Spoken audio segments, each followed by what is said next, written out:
Selamat pagi Portivi, Horas Dita Salut Nami Jujuman kita Krina. Jadi kembali lagi dengan Opung Parbelak.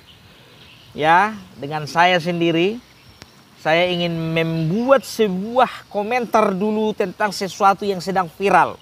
Apa itu? Tentang sebuah bengkel nakal yang ada di Sentul, Jawa Barat.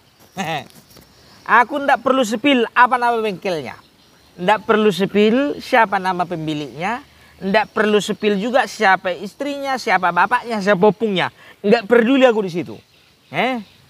Nggak peduli. Kalian tengok aja, cari aja. Kalau memang penasaran kalian cari aja di Google, cari di YouTube, cari di TikTok, lagi viral itu. Ya.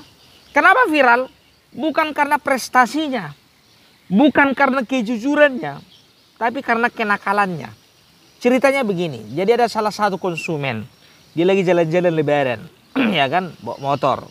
Entahlah, aku kurang paham juga. Dia bawa motor sendiri itu berdua sama suaminya. Jadi dia rasa-rasa agak kurang enak motornya ini. Mana tahu perjalanan panjang pikirnya kan. Digantinya oli. Entah kebetulan mungkin memang karena lagi bengkel di situ yang terbuka. Pas lagi suasana lebaran, di situlah dia bikin. Apa namanya, ganti oli. Begitu dia mau bayar, kaget dia, terkejut. Udah nggak di situ lagi mesinnya. Mau ganti olinya dia. Tapi ujung-ujungnya jadi bongkar mesin. Kan udah lari kali itu.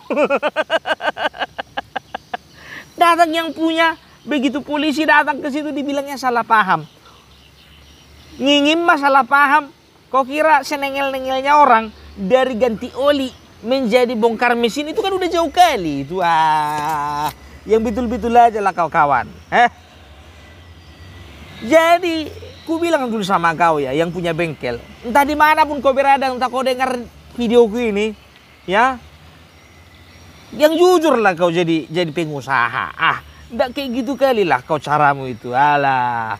Ini ibaratnya kalau kita pergi ke dokter, kalau kita analogikan seperti ini. Pergi kita ke dokter. Datang dokter tanya sama kita, ada apa masalah apa pak? Ada masalah apa bu? Ini pak, kayaknya asam uratku kambuh. Oh, dibikin tanda tangan semua berkas segala macam. Bu, berkas sudah selesai, silakan masuk ke ruang operasi. Kenapa pak? Kok sampai masuk ruang operasi? Ada masalah di pencernaan ibu. Satu-satunya cara harus dioperasi. Asam uratnya dia sakitnya harus dioperasi. Ibaratnya juga orang datang ke ke dokter saraf, ya kan? Pak, kayaknya agak apa sarafku ini pak? Sering naik apa gue ini kayaknya darah tinggiku ini katanya gitu kan? Oh, ini bu cuma satu-satunya jalan. Apa itu pak? Kaki ibu harus diamputasi. Bayangkan kalian lah dulu, ganti mesinnya. Tapi dipreteli semua mesin sama roda-rodanya. Kalau kalian tengok itu ketawa kalian. Ketawa. Enggak di situ separuh badannya motor itu. Jadi ada beberapa tips di dunia perbengkelan. Kalau kita mau memperbaiki kendaraan kita, baik itu motor ataupun mobil. Yang pertama, usahakan kita memperbaiki motor atau mobil kendaraan kita itu di bengkel langganan kita. Sama kayak orang berobat. Kebanyakan orang berobat di dokter langganan. Kenapa? Dokter tersebut tahu riwayat penyakit dari pasien. Begitu juga mekanik-mekanik di bengkel langganan kita. Lebih tahu dia histori kerusakan-kerusakan yang ada di motor kita. Gitu. Yang kedua, usahakan. Kalau misalnya kita memperbaiki motor, apalagi di bengkel yang masih baru kita di tempat mempercayakan kendaraan kita untuk diperbaiki di situ, usahakan ditunggui. Ini yakin aku kakak ini nggak ditunggu ini. Mungkin pergi dia ke Alfamart sebentar atau ke Indomaret beli minum, dalam jangka waktu 15 menit dia balik lagi, udah nggak di situ lagi mesinnya. Apa nggak mantap kali mekaniknya itu? 15 menit bisa turun mesin dibikin. Karena sudah terbiasa. Kenapa gue bilang sudah terbiasa?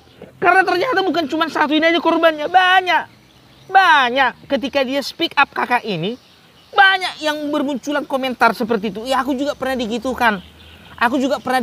Bayangkan, motornya pun dibawa pulang jadinya ujung-ujungnya pakai pick up karena udah nggak di situ lagi separuh badannya, udah misah antara mesin sama badan. Jadi yang pertama itu di bengkel ditungguin, ya kan? Sama kayak misalnya kita punya keluarga, punya anak atau istri. Kalau lagi sakit istri kita, ya kan? Tega kita bilang kayak gini, mama di sini dulu ya, papa pergi dulu ke mall nyari-nyari baju. Kan nggak masuk akal itu, ya kan? Ditungguin, ya kan? Apalagi kalau sakitnya parah itu, ya kan? Jangan ditinggal-tinggal kecuali memang ada kerusakan-kerusakan yang memang harus nginap kendaraan kita di bengkel tersebut, dan itu pun dalam tanda petik bengkel kepercayaan kita, gitu. Baru yang ketiga, kalau bisa janganlah mamak-mamaknya disuruh bawa motor ke bengkel. Rentan, riskan ditipu. Iya, karena apa? Mamak-mamak nggak terlalu mengerti mesin. Gitu dia, mamak-mamak taunya turun mesin. Tapi yang ngerti mesin itu suaminya. Walaupun mama-mama bisa 3 kali, 4 kali turun mesin, tapi nggak ngerti mesin dia biar tahu kalian. Jadi harus bapak-bapaknya lah, ya kan? Ini kakak ini sendirian di situ, nggak tahu juga kakak itu sendirian atau suaminya lagi ada urusan, nggak tahu juga kita, ya kan? Itu dia. Dan ini juga pesan, ya, untuk kalian bengkel-bengkel nakal. Ya, kurasa bukan cuma satu bengkel yang seperti itu, ada beberapa pasti yang lain, ya. Tapi nggak di kampung kami. Kalau di kampung kami, ini baik-baiknya bengkel-bengkel di sini. Heran aku. Cobalah jujur, apalagi ramah, apalagi disiplin, apalagi mengutamakan kepuasan pelanggan. Itu kalau kita mau punya usaha. Ini kan jadi persaelian itu namanya dalam bahasa Jerman. Aturannya bisa konsumenmu itu seumur hidup jadi sekali itu aja, kapok dia datang ke bengkelmu. Kalau kau mau nipu-nipu, ndak gitu caranya, lebih bagus kau buka bandar togel. Atau kau buka bandar judi, kasino ke, atau dedu ke. Lebih bagus, kenapa bilang? Karena orang-orang seperti ini menipu orang yang ditipu. Dan yang ditipu tidak merasa ditipu. Bayangkan, kau pikirkan dulu dengan keras itu. Menipu orang yang ditipu, tapi yang ditipu tidak merasa tertipu. Lebih bagus kayak gitu. Kalau kau mau cari jalan uang dengan cara yang haram, lebih bagus haram sekalian. Sedangkan yang haram seperti itu, ini kau kotori bisnismu dengan cara-cara seperti itu. Konsisten kau, konsisten jujur, konsisten ramah, konsisten dalam mengutamakan kepercayaan pelanggan. Jangan kayak minumanku ini, gelasnya Sariwangi, tapi isinya cucu coklat, susu coklat Cap Bendera. Kalau minuman kayak gini nggak konsisten, nggak apa-apa lah. Ini nggak konsisten, kau jujur. Kayak mana ya kau? Coba dulu, di daerah kami ini di Sumatera Utara ada satu daerah namanya Sidikalang. Jadi kalau dibilang bengkel Sidikalang, ini bengkel yang paling terkenal di kami kalangan orang Batak. Kenapa bilang? Kalau masuk motor kami atau mobil kami misalnya, dilepas bautnya, dibongkar bautnya 10, begitu dipasang tinggal 9. Atau bahkan sebaliknya, dibongkar, pas dibongkar bautnya 10, begitu mau dipasang bautnya 11. Dari mana datang yang satu lagi? Tapi walaupun seperti itu, tidak pernah ada masalah dengan kendaraan-kendaraan atau dengan pelanggan orang-orang tersebut. Karena semua merasa puas. Itulah bengkel Sidikalang, biar tahu kalian. Di kami kalangan orang Batak terkenal dengan istilah-istilah itu. Iya kan? Tapi konotasinya bukan negatif, bukan. Cuman lucu-lucuan aja. Iya kan? Sedangkan bengkel Sidikalang seperti itu, mengutamakan kepuasan pelanggan. Apalagi kawan, ya bang, Sentul, Jawa Barat, banyak kendaraan di situ. Bisa saya katakan daripada kampung ini, ini nih tempat kami nih, Kota Duri. Nggak terlalu rame, nggak serame di Sentul. Kurasa di tempat kalian itu 10 kali lebih banyaknya kendaraan daripada di sini. Apa ndak senang kau kalau jujur kau, iya kan? Banyak pelanggan datang sama kau. Mau usaha apapun kita, iya kan? Bisnis kuliner, bisnis jasa, bisnis pendidikan. Kalau jujur, udahlah orang datang sendirinya sama kita. Gak ngerti lagi aku membilang bah. Sama seperti kalau misalnya ke Sumatera Barat. Aku mau cerita sedikit dulu ya, biar agak panjang dulu video gini. Kami kan letaknya di Kota Duri. Kalau Duri itu kan di kabupaten di Provinsi Riau. Jarak Duri sekarang ke Pekanbaru itu karena sudah ada jalan tol, itu kira-kira bisa ditempuh dengan jarak 1,5 jam. Udah paling lama itu 1,5 jam. Tadinya itu bisa sampai 4 jam, sekarang udah 1,5 jam. Keseringan kami, ya walaupun aku sendiri berasal dari Tanah Batak, dari Sumatera Utara, paling suka aku jalan-jalan ke daerah Sumatera Barat. Suka kali. Kenapa bilang? Luar biasa. Bukannya aku mengatakan bahwasannya tempat wisata di tempatku itu gak terlalu bagus Sumatera Utara. Enggak. Tapi aku dari sudut pandang dari kacamataku melihat bagaimana Sumatera Barat. Yang pertama, ya kan? Setiap kali kami ke sana, ya, itu sambutan orang itu ramah-ramah. Orang di rumah makan ramah-ramah, di pom bensin ramah-ramah, orang kampung juga ramah-ramah. Contoh aku sedikit dulu cerita. Berapa kali aku kan punya anak kecil, ya kan? Jadi perlu namanya air termos. Ya, perlu namanya air termos. Jadi kalau kita singgah di rumah makan, kita beli air termos itu kan biasanya bayar. Kalau enggak 15.000 ya 20.000. Semurah-murahnya 10.000. Tapi sudah 16 kali aku pulang balik dari sini ke daerah Sumatera Barat, 16 kali. Ya, yang masih ingat di memoriku semenjak aku punya anak. Sudah 3 kali aku minta beli air panas termos di rumah makan. Tahu enggak kalian? Ditolak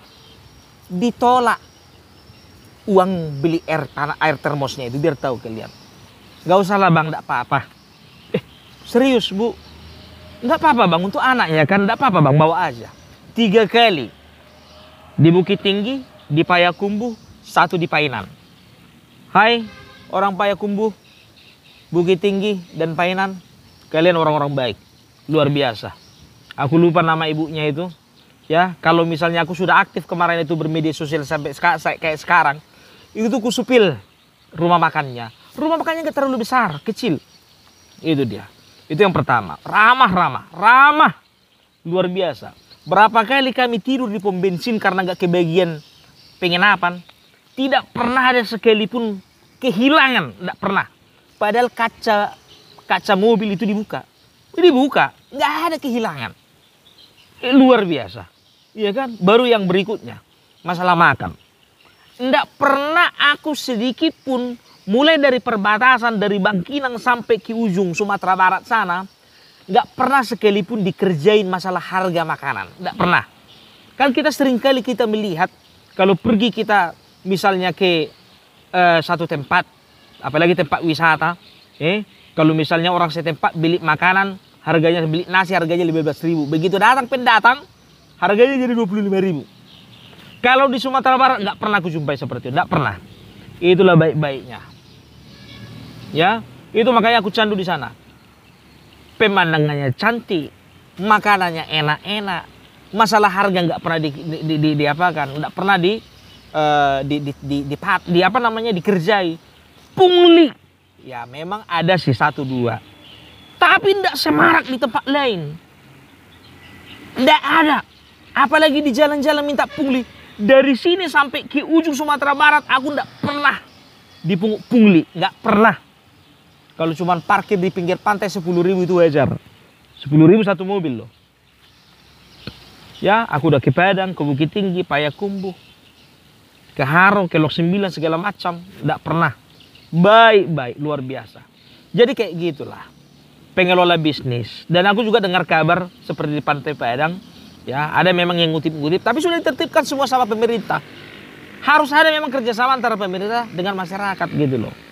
Ya, Jadi itulah luar biasa. Kalau bisnis dijalankan dengan jujur, mengutamakan kepuasan pelanggan, orang juga nggak jadi sekali aja datang ke situ. Berkali-kali bahkan cenderung mengajak orang-orang lain untuk datang ke situ, gitu loh. Ini ndak. Ya, oke, udah panjang cerita kita ini, udah 15 menit. Tapi ndak apa-apa lah. Cerita-cerita santai dulu kita. Oke? Aku mau kulanjutkan dulu minum-minuman yang tidak konsisten ini. Selamat pagi. Salam Perbelak.